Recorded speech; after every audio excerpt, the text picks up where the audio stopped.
Ikaw ang branding ng Minions. Of course. Ikaw ang professor, di ba? And I love that for you.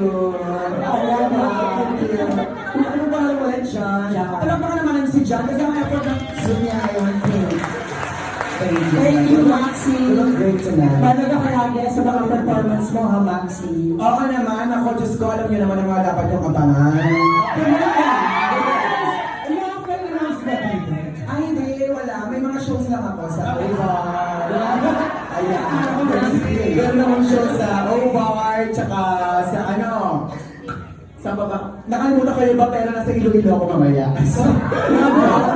Yes, maraming salamat ulit sa inyo. Thank you so much. Sana sa susunod na pride event nyo, i-invita nyo ulit ako. Malay nyo, superstar na ako, no?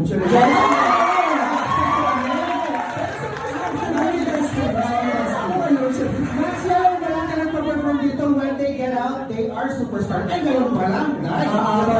And naging superstar ka kapag pumunta sa iyo, iba lang nakagayang outfit. Bakit hindi ako papasupin sa airplane? Kasi ang ID, yung government ID ko. Baka natulog ako dun sa government ID ko. Kaya, minsan ako, ikaw to? Huwag mo kami niloloko.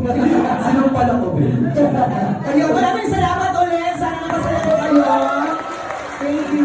Maraming salamat. Hindi na ako nito. Wala akong kiss dyan. Diyan kami Thank you ulit sa lahat mo kami, Maxi.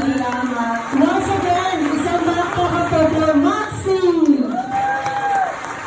Yes, so before we shut off, Maxi, syempre kailangan ko munang tawagin. Alam ko malapit na yung ending ng ating program. I wanted to call on our further, yung ating Baka may pinabasa ka na nga dyan. Pride community lead. Asa sa mata?